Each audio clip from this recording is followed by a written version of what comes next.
precisar fazer uma pergunta, quiser fazer uma pergunta, fique à vontade para abrir o microfone e falar comigo no meio da apresentação. Vamos lá.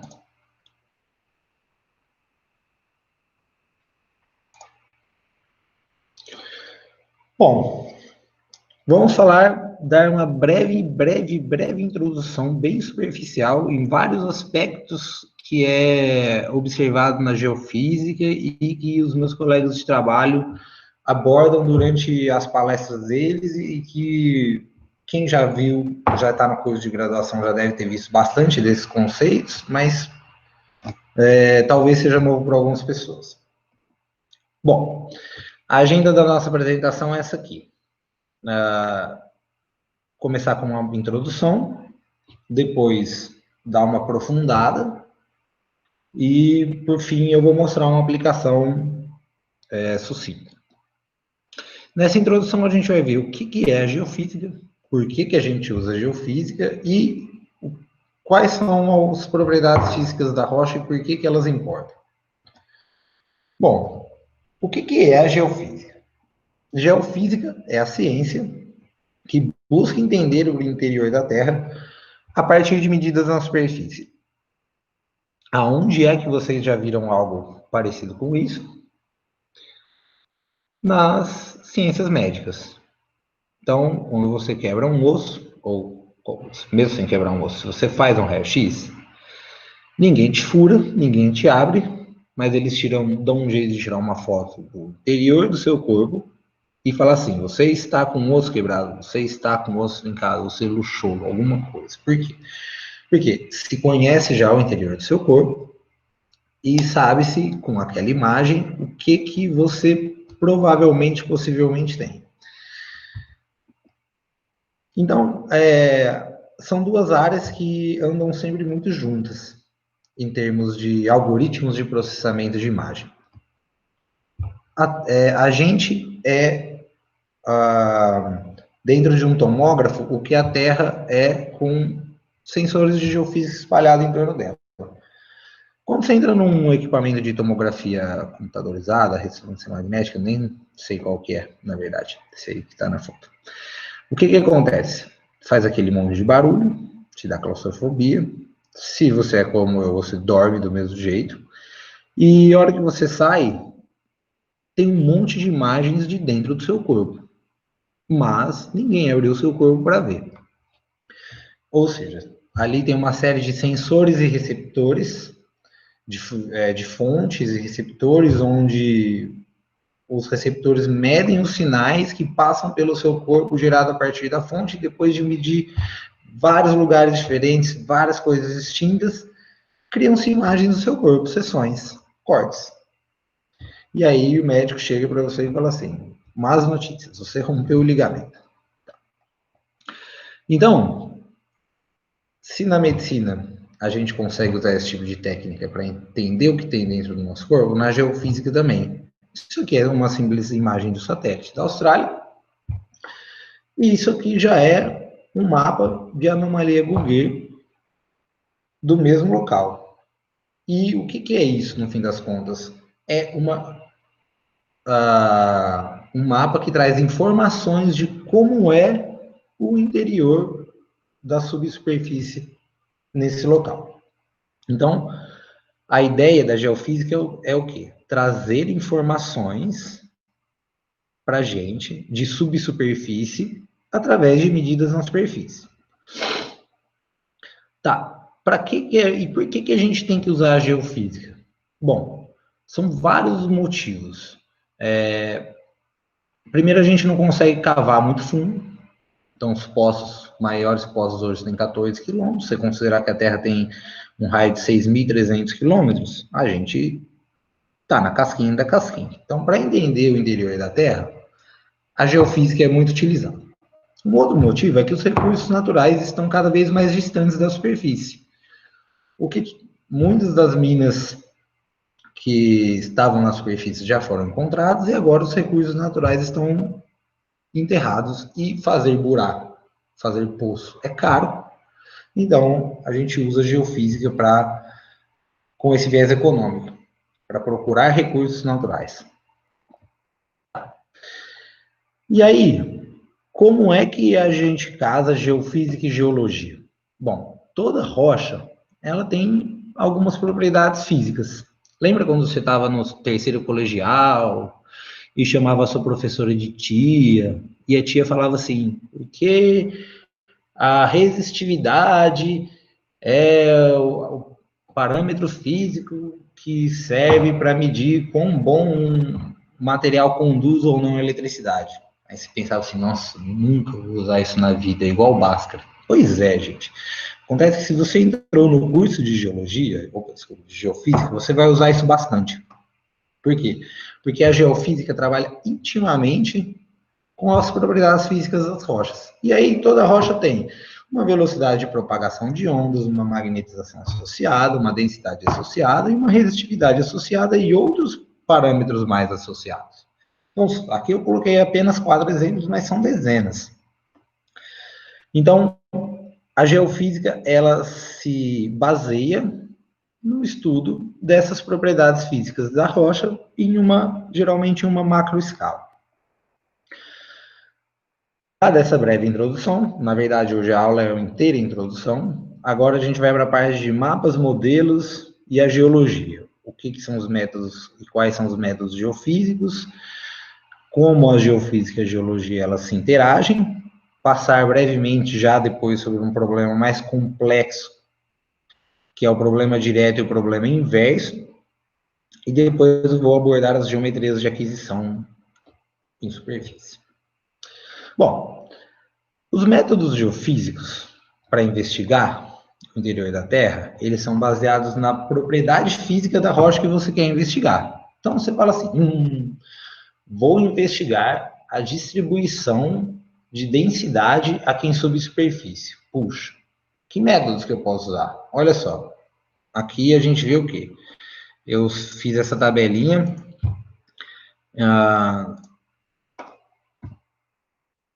onde aqui em cima tem as propriedades físicas, algumas somente das propriedades físicas da rocha, e aqui os métodos geofísicos de investigação apropriados para essas propriedades físicas. Então, é claro que essas coisas não são... Isso aqui não é uma verdade única e absoluta. Tem gente que vai olhar para cá e falar assim, opa, peraí, mas sísmica de reflexão usa densidade, mas tem propriedades acústicas, porque na sísmica de reflexão usa-se impedância acústica, que é o produto da velocidade de propagação da onda vezes a densidade da rocha na qual ela se encontra. Mas, então o que eu quero dizer assim, que isso não é, essa tabela não é uma verdade absoluta, mas é uma maneira que eu encontrei de dividir os métodos geofísicos, alguns dos dezenas, talvez centenas de métodos que a gente tenha, para algumas das propriedades físicas das rochas que eu mostrei. Então, se você fala assim, eu quero investigar a propriedade elétrica, que você tem vários métodos, mas existe só uma propriedade elétrica? Não, existe várias também. Existe a resistividade, existe a carregabilidade, existe a potencial espontâneo, existe a permissividade. Então, você tem que escolher um método que vai se adequar ao que você quer investigar. E alguns métodos vão mais fundo, outros métodos vão mais raso. Alguns métodos são melhores para você usar no ar, outros métodos são melhores para você usar em terra. E assim, é sempre cheio de particularidades. Para cada método, para cada problema, você tem um ou alguns poucos métodos adequados para resolver aquele problema. E na geofísica, a gente sempre tem a seguinte configuração. Existe uma fonte de energia que transmite essa energia, e essa energia se propaga para o interior da Terra. E essa Terra ela tem várias propriedades físicas. Então, aqui a gente está mostrando simplesmente um corpo, mostrando 3 propriedades, mas tem dezenas. Aí, uma vez que essa fonte de energia passou por esse meio rochoso e voltou para a superfície, a gente mede essa resposta da Terra a essa fonte de energia. E essa resposta é o nosso dado geofísico. E é ele que vai ajudar a gente a entender o que tem lá embaixo. Então, o que é sempre importante ter em mente na geofísica? Esse slide aqui, ele é super importante porque ele traduz o conceito da natureza da geofísica. Então, você sempre tem uma fonte, seja ela algo explosivo, tipo um terremoto, seja ela simplesmente a massa da Terra, que está ali. Sempre esteve ali, não está fazendo nada, mas é sua fonte de sinal. E você tem o dado, que é a resposta que você mede na superfície. E para um determinado método geofísico funcionar, você fala assim, deixa eu investigar, vamos supor que isso aqui é vou inventar um nome geológico aqui, um granito. E aí, ele tem densidade, resistividade, permissividade, várias propriedades.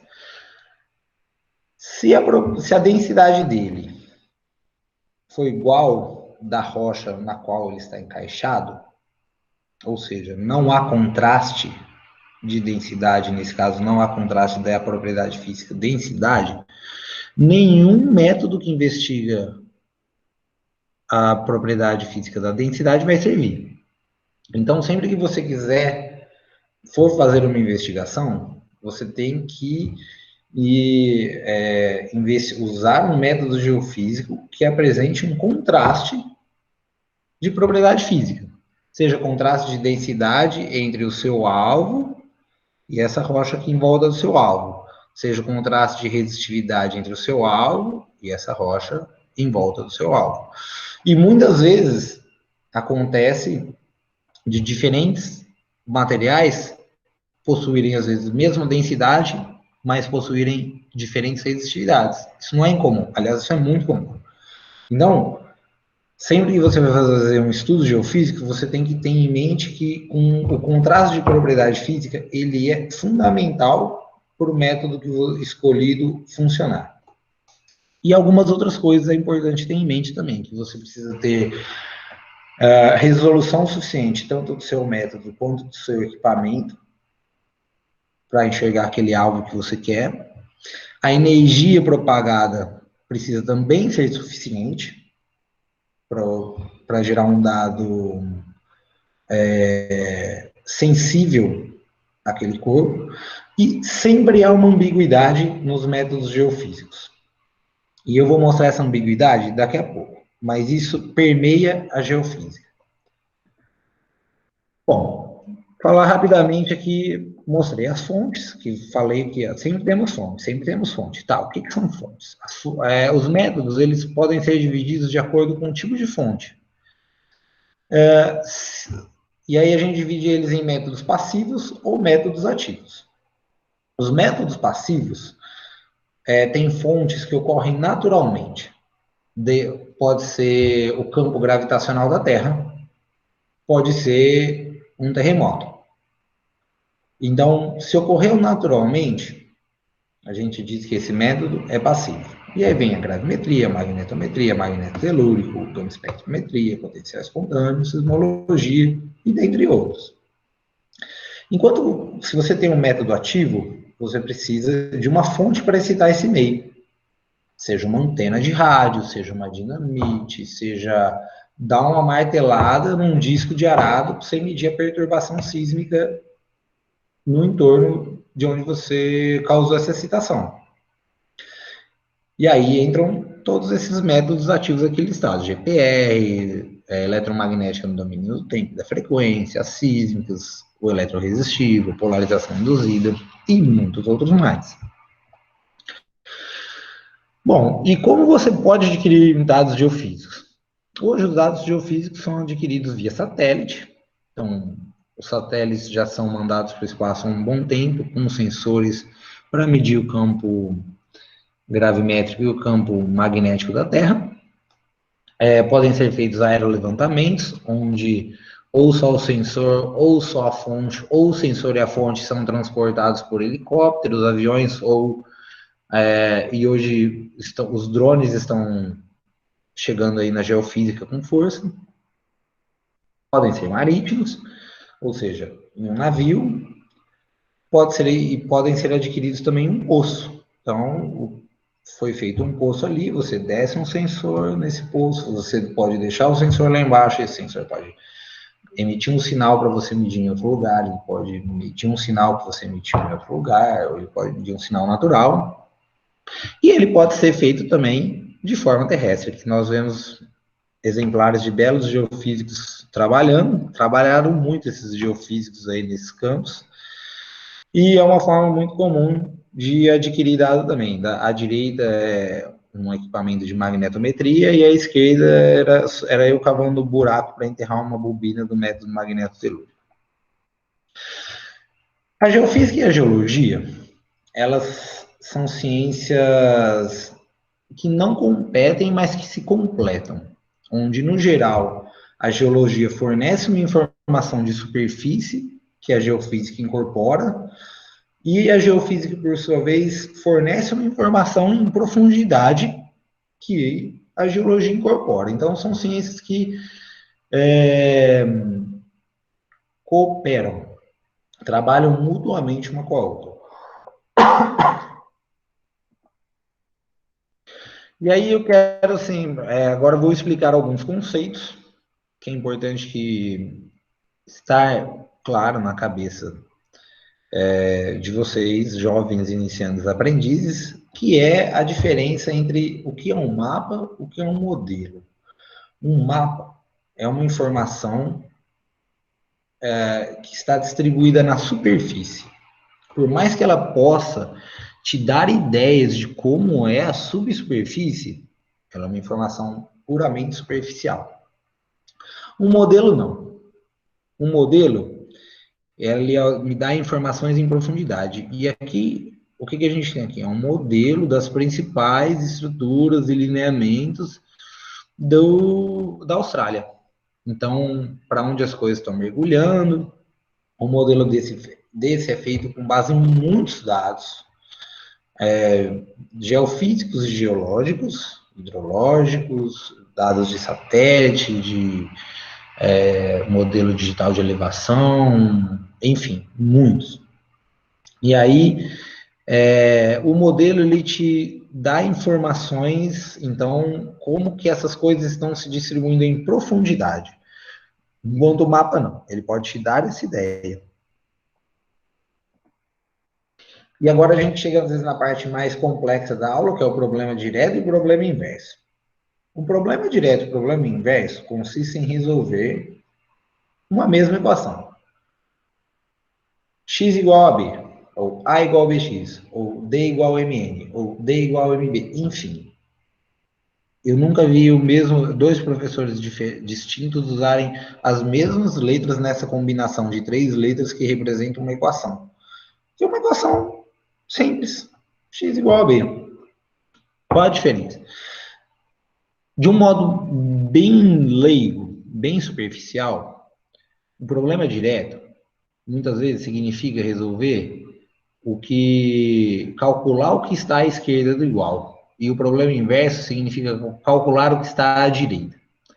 Ah, mas aí é só passar dividindo. Não é tão simples assim. Eu não vou entrar em detalhes matemáticos, mas vou exemplificar como essas duas coisas funcionam.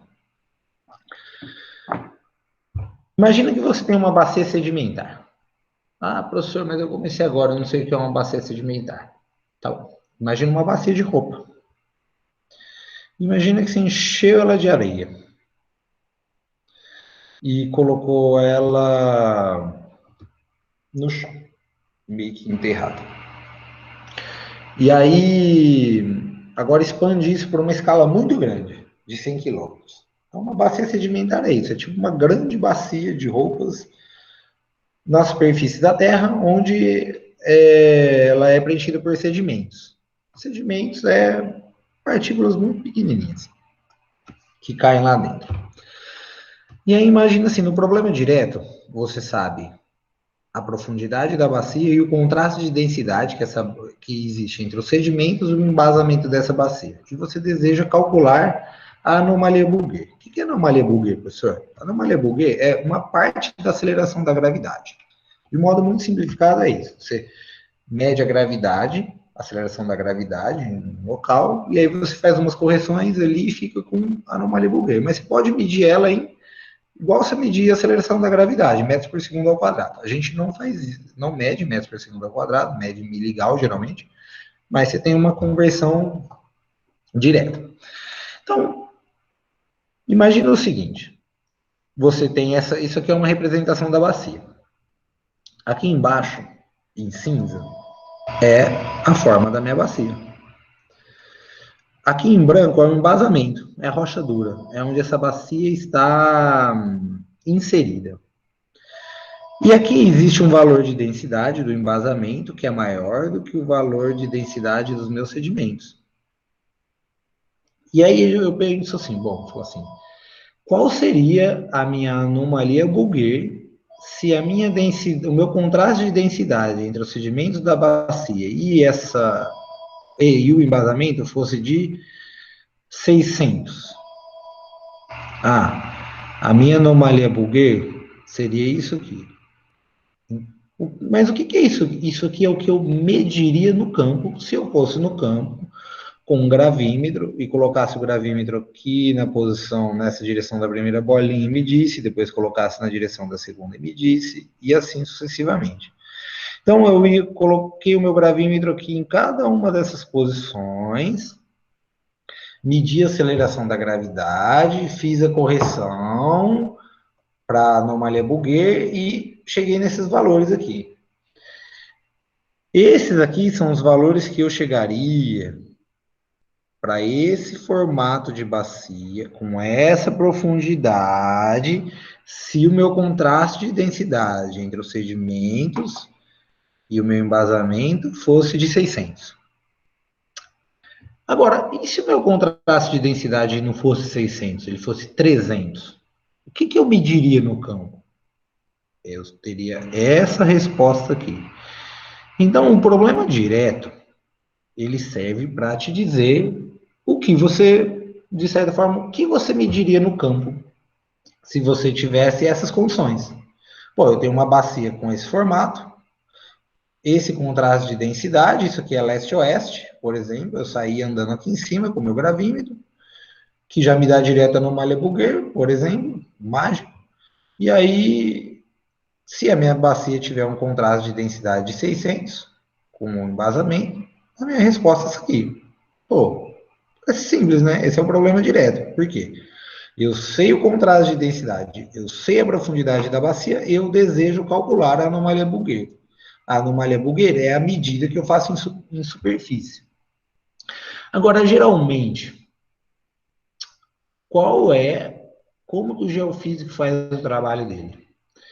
Ele sabe a profundidade da bacia, será? Ele sabe o contraste de densidade, será? Ele quer calcular essa anomalia Bouguer? Geralmente é o inverso. Geralmente a gente deseja calcular a profundidade da bacia. A gente sabe a anomalia Bouguer. Por que a gente sabe? Porque a gente foi no campo e mediu ela, com o nosso querido gravímetro.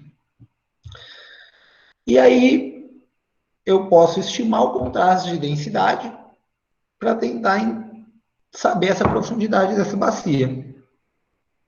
Tá, mas como que eu estimo o contraste de densidade? Aí já entra geologia. Como eu sei que se a minha resposta é certa? Aí entra também geologia. Vejamos alguns exemplos. Aqui, o que eu fiz? Eu fiz a inversão dos dados. Então, eu tinha essas bolinhas pretas agora, foram os dados que eu observei no campo. Fui lá com o gravímetro, medi aqui, me deu essa curva. Lembrando que isso aqui é leste-oeste, ou norte-sul, é alguma linha em cima da Terra. E aí que eu fiz com esses dados observados? Eu falei assim, olha, se eu tiver um contraste de densidade de 300, como fica a forma da minha bacia? Como fica a profundidade da minha bacia ponto a ponto? Esses pontos vermelhos aqui, eles representam a profundidade da minha bacia embaixo de cada ponto medido. Então, se eu ligo esses pontos, o que eu tenho? Eu tenho a geometria da minha bacia. E aí, o que que eu vi? Eu tô vendo que aqui, pô, se eu tiver essa situação aqui de um contraste de densidade de 300, um valor de um contraste de densidade, desculpa, gente, contraste de densidade de 300 entre meus sedimentos e o meu embasamento, eu recupero a forma da minha bacia certinha, né? Pô, certinho, professor, que bacana. Por que que você sabe assim que tá tão certo? Eu sei que tá certo porque eu desenhei essa bacia no meu computador. Só que quando você vai para campo, você não tem a bacia no seu computador. E aí o que você tem é isso. Peraí, professor, mas tem uma coisa que eu não estou entendendo. Como é que você sabe se você não tem essa bacia verdadeira? Como é que você sabe que isso está certo? Bom, primeiro é que a gente não sabe, mas a gente pode ter uma ideia. Por quê? Porque essa linha vermelha aqui é o meu dado predito. A bolinha preta é o meu dado observado, ou seja, a bolinha preta é o dado que eu colhi no campo.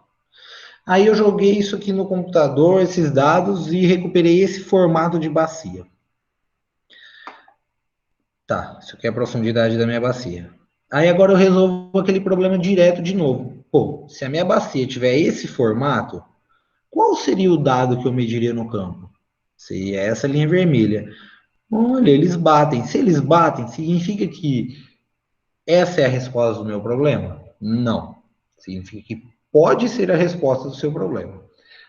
Se não bater, se essa linha vermelha dos dados preditos não bater com os dados observados, significa que esse modelo aqui está errado. Mas se bater, significa que está certo? Não, significa que pode estar certo. Por quê? Por causa disso. Olha só, aqui eu estou, de novo, é o mesmo exemplo anterior, bolinha preta é o meu dado medido do campo, só que agora eu recuperei um embasamento. Eu recuperei a forma da minha bacia para um contraste de densidade estimado em 300, que me dá essa em vermelho aqui, com essa curva pontilhada dos dados previstos em vermelho, que serve para a gente medir o ajuste, ou seja, essa bacia aqui, esse formato de bacia, nessa profundidade, com esse contraste de densidade de 300, ajusta os dados? Ou seja, essa linha vermelha pontilhada está em cima das bolinhas pretas? Sim, ajusta os dados. Poderia ser esse modelo de bacia? Poderia. E esse azul? Esse azul é a forma da minha bacia, a profundidade dela ponto a ponto, que eu recuperei, se eu tivesse um contraste de densidade de 600, ao invés de ter 300 entre os meus sedimentos e o meu embasamento. Agora, o meu embasamento, nesse caso, estaria embaixo da linha azul. Olha só, gente, a diferença. Se eu tivesse um contraste de densidade de 600, a minha profundidade da bacia seria de 3 quilômetros. Se for de 300, a minha profundidade é de mais de 6 quilômetros. Isso faz toda a diferença para, por exemplo, exploração para uma bacia ter óleo ou não. Mas as duas ajustam os dados. E agora, José? O que acontece? Acontece que você, para o seu modelo estar certo, ele precisa ajustar os dados. Pô, mas os dois modelos eles são diferentes, os dois ajustam os dados. Qual está certo? Quem responde isso, geralmente, é a geologia. É a geologia que vai olhar e falar assim, olha, essa bacia, ela está num cráton, ela tem essa largura de 5 quilômetros, ela não pode ser rasa assim, ou esse não é o contraste de densidade correta entre a bacia e o sedimento, então, muito provavelmente essa azul está errada, é mais fácil que essa vermelha aqui, esse formato em vermelho esteja certo, e assim por diante. Não, o geofísico, ele precisa ter conhecimentos de geologia para dizer se o problema que ele está resolvendo está sendo resolvido da maneira correta. E agora eu vou falar das geometrias de levantamento e dar uns exemplinhos em cada uma e a gente termina. Então, passamos da parte mais difícil. O problema direto e o problema inverso não é inerente só à geofísica, são várias ciências que usam o problema inverso para resolver os seus problemas. É mais uma ciência matemática, né, do que geofísica, propriamente dita. E é objeto de estudo infinito. Bom, agora vamos falar de levantamento. Quando é que eu tenho que fazer um levantamento 1D, 2D ou 3D? Aliás, o que é um levantamento 1D, 2D ou 3D? Bom, 1D é unidimensional, 2D é bidimensional e 3D é tridimensional. Então, recuperar um modelo 1D significa que eu vou recuperar uma informação que varia em uma dimensão. Um modelo 2D é um modelo que varia as propriedades físicas em duas dimensões, geralmente profundidade e lateralmente. E um modelo 3D é um modelo que varia a propriedade física em três dimensões. E lembrando que na geofísica a gente recupera propriedade física quando a gente faz uma modelagem, faz uma inversão de dados, e não geologia. A gente casa as informações das propriedades físicas com as informações da geologia. Então, vamos lá. Vamos começar com a geometria 1D. Isso aqui é uma estação magneto-telúrica, e ela fica quietinha aqui, e ela é boa para resolver o quê? Quando que você usa uma geometria 1D? Quando o seu problema ele é unidimensional. Então, imagina que você está no meio de uma bacia sedimentar, plano, com deposição plano paralela, ou seja, as propriedades físicas não variam nessa direção, só variam em profundidade. Nesse caso, é um bom caso para você usar uma aquisição D. Assim, mas para que eu vou usar um D se eu posso usar o 3D?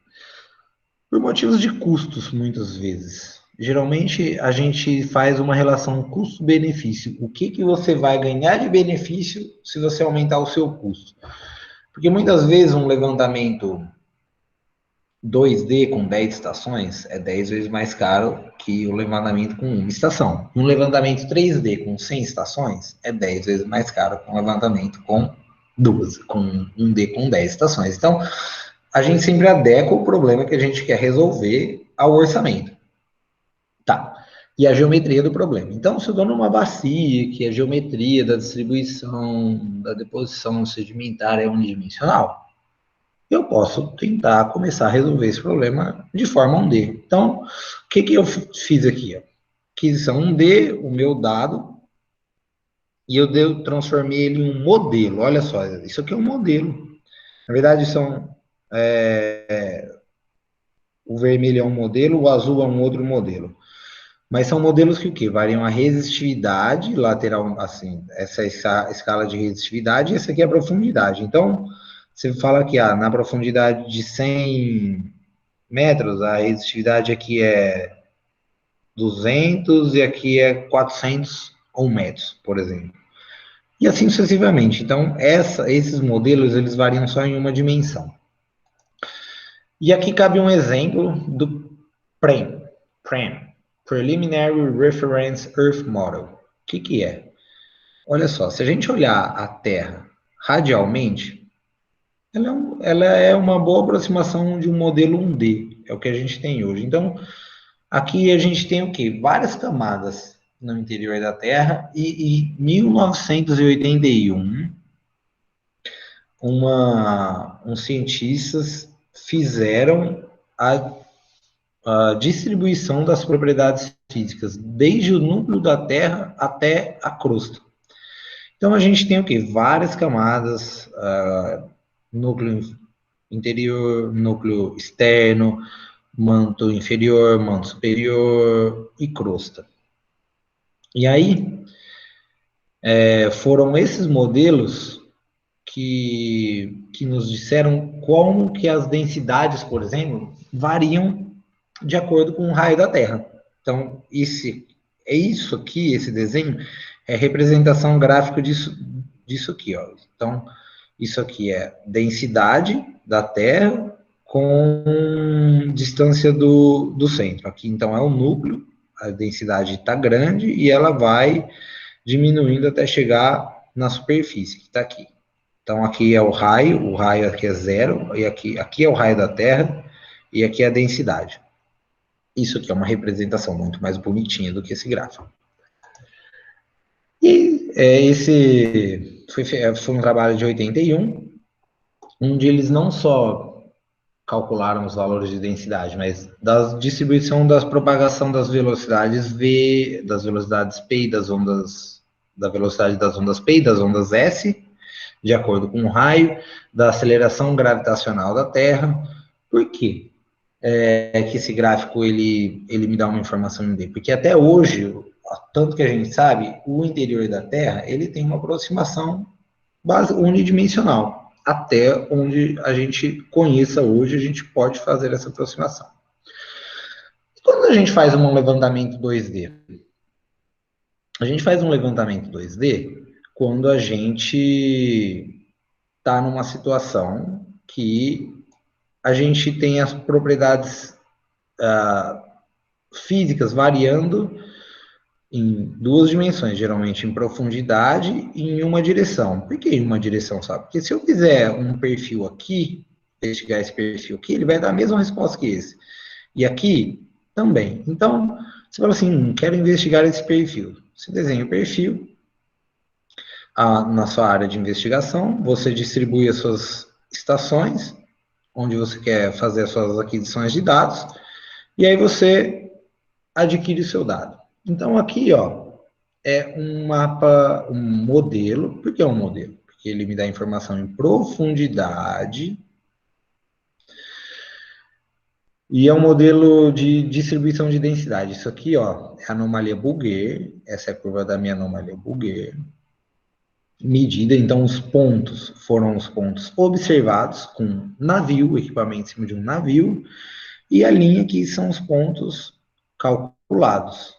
Calculados a partir de onde? A partir deste modelo da crosta terrestre, na interface continente-oceano. Então, o cientista veio aqui num computador e falou assim, olha, a minha crosta continental vem até aqui, ela tem um valor de densidade de 2,79, a minha crosta oceânica está aqui, com essa espessura, essa densidade, o meu manto superior tem esse formato, a profundidade, aqui a água está nessa profundidade, aqui eu tenho umas rochas vulcânicas, etc e tal. Isso aqui que a gente está vendo é esse perfil aqui, ó, que eu mostrei para vocês aquela hora. E aí o que a gente vê? Mais uma vez que o meu dado calculado e o dado observado, eles batem. Isso é pré-requisito para você falar que o seu modelo está correto, mas não é suficiente. E aí, aqui é um estudo para tentar explicar como que tá o contato entre o continente e o oceano nessa parte aí está se comportando. Além da gravimetria, teve um levantamento sísmico, onde foram desenhadas várias estruturas desse levantamento sísmico e associado a idades, Mioceno, Cretáceo, crosta oceânica, enfim, interpretações geológicas. E aí são os dois modelos juntos, dos dados adquiridos no mesmo lugar. O detalhe é que esse modelo vem até 24 km, esse vem até 10, então, se esse modelo fosse colocado aqui em cima, ele estaria mais ou menos aqui, e a gente vê que tem o quê? Uma boa correlação entre esses dois modelos distintos, um a partir de medidas da aceleração da gravidade, outro a partir de medidas da velocidade de propagação das ondas, o tempo que as ondas demoraram para se propagar no interior da Terra. Mas, nesse caso, uma distribuição 2D foi suficiente para explicar o alvo desejado. Uma geometria 3D geralmente é necessária quando o seu corpo tem uma distribuição 3D. Ele varia as propriedades físicas nas três dimensões. Então, aqui é uma região da Austrália, Parece que eu gosto da Austrália, né, gente? E aí, investigando uma área onde tem muitos depósitos minerais. Falar assim, vamos ver o que a geofísica nos dá. E aí, o que foi feito? Foi feito um levantamento nessa área aqui. Foram feitas várias linhas leste-oeste do método eletroresistivo. E falaram assim, vamos ver se a gente consegue enxergar como é a distribuição aqui desses corpos em subsuperfície. E aqui já é o resultado, então a gente tem uma distribuição 3D. Isso aqui era uma seção geológica, essa seção geológica, ela geralmente é acoplada aqui ou em algum desses lugares para tentar explicar, correlacionar a geologia com a geofísica. E isso aqui é uma visualização desse modelo 3D de várias formas distintas. Então, isso aqui ele está correndo norte-sul. E aí, agora ele vai correr de cima para baixo, com essa distribuição. E agora ele vai mostrar somente os corpos mais resistivos. Deixar sobrando somente os corpos mais resistivos. Então, é esse tipo de informação, tá vendo? Esse corpo, ele varia a propriedade física dele em 3 dimensões.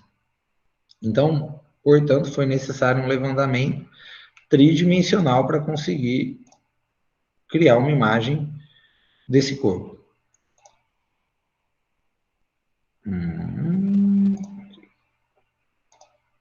Tá. Então, falei das geometrias, já estamos chegando ao fim. Falar sobre um roteiro que é meio uma forma canônica, uma prática canônica da aplicação da geofísica, que é como? Geralmente alguém chega com um problema para você e fala assim, olha, eu quero encontrar essas minas enterradas aqui, porque isso é perigoso para a população. Aí você levanta as informações que você tem já de geologia, de quem andou por ali, quais são as propriedades físicas que têm contraste de propriedade física. Puxa, nesse caso, a magnetização da resposta, a densidade não. Então, eu vou usar um método que que investiga a magnetização das rochas. Poderia falar assim, quero encontrar água. Então um método bom para encontrar água está num aquífero confinado, então o método é um método que enxerga a resistividade, etc e tal. Então, geralmente, toda vez que você tem um problema geofísico para resolver, você tem que levantar as informações que você tem naquela região, entender qual é a propriedade física que você deve investigar para resolver o problema. E essa propriedade física, ela deve ser balizada pelo contraste. Existe contraste de propriedade física entre o que você quer investigar, que é o alvo, e onde esse alvo se encontra, que é essa rocha hospedeira? Existe. Aí você desenha um levantamento, faz esse levantamento no campo, depois você faz o agrupamento e o processamento desses dados. Você processar os dados pode ser simplesmente criar um mapa, ou pode ser criar um modelo de subsuperfície. Uma vez que você criou um modelo de subsuperfície, você consegue dar uma interpretação geológica para ele? Aí você joga isso na mão do geólogo, o geólogo fala assim, cara, esse modelo tá ruim, porque a geologia que a gente sabe que não é assim, porque por causa disso, daquilo. Aí, tá bom. Aí você reprocessa esses dados até chegar em um modelo em que faça sentido, que possa explicar a geologia daquele lugar. Chegou? Bacana. Então, tá aqui o resultado. Então, você tem que casar as suas informações geofísicas com as suas informações geológicas. E na última parte da nossa aula, vou mostrar o que talvez seja o caso mais clássico de aplicação geofísica. São muitos dos casos clássicos, mas eu acho esse muito clássico, eu adoro esse caso. E como vocês já perceberam, eu adoro vídeos. E aqui eu vou mostrar o que eu acredito que seja o que foram as evidências que levaram os cientistas a dizerem que a Terra tem um núcleo, e esse núcleo ele tem uma parte interna, sólida, e uma parte externa líquida. Para a gente entender isso, a gente precisa saber de algumas coisas. como um terremoto é gerado em algum lugar da Terra, várias ondas são geradas. Várias. E as principais são as ondas P e S, ou primária e secundária, ou vários nomes para elas. Mas, e aí, se a Terra não tivesse nada aqui, não tivesse um núcleo, o que ia acontecer? Essas ondas iam se propagar reto para todos os lugares. E como você sabe como você mede isso? Essas ondas? Bom, o mundo já na época tinha sismômetros espalhados ao longo de boa parte da Terra. E aí, o que os cientistas começaram a observar? Que, pô, aconteceu um terremoto aqui, mas esse terremoto não foi medido direito nessa parte aqui, nessa parte estava incompleto, aqui também, mas aqui, pô, chegaram todas as ondas. E aí, o que aconteceu? Olha só, aqui a gente vai ter simulações. Então, esses são os caminhos percorridos pelas ondas. Esses são os diversos tipos de ondas gerados. A gente só vai se focar nas ondas P e S. Então, primeiro vai ser qual é o foco aqui? A gente tem o que a gente chama de zonas de sombra aqui embaixo. Isso aqui a gente chama de zona de sombra da onda S, ou seja, quando tinha um terremoto aqui, nenhuma onda S primária chegava aqui. E zona de sombra da onda P, que é quando você tem uma zona de sombra da onda P, significa que nenhuma onda P primária chega nessa parte do globo. E aí os cientistas observaram que essas coisas aconteciam. E aí o que eles falaram? Bom, o que faz uma onda não seguir reto? Por que essa onda não está vindo reto para cá? Ela está desviando em alguma coisa aqui no meio.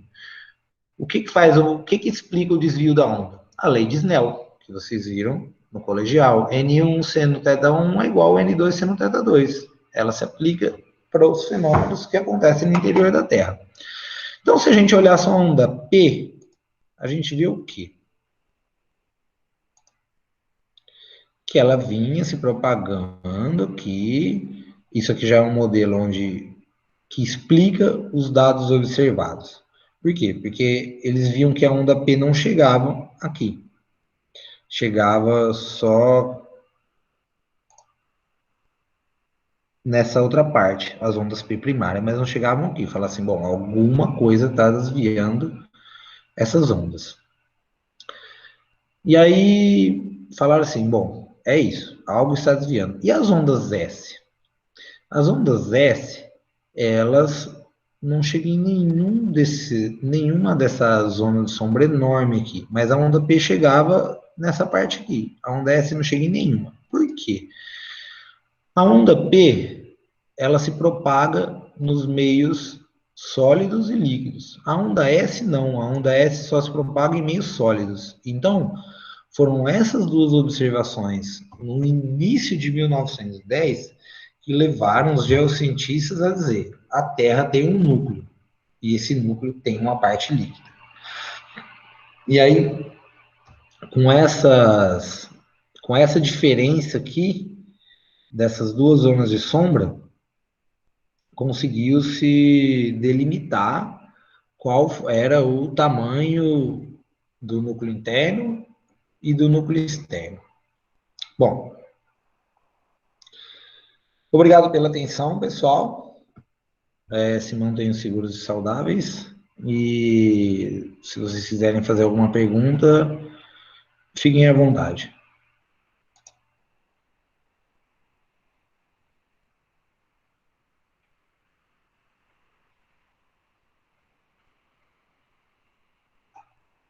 Vamos ver se há algo no chat. Obrigado, Vitor. Belos geofísicos, eu concordo com você. Foi o ponto alto da apresentação.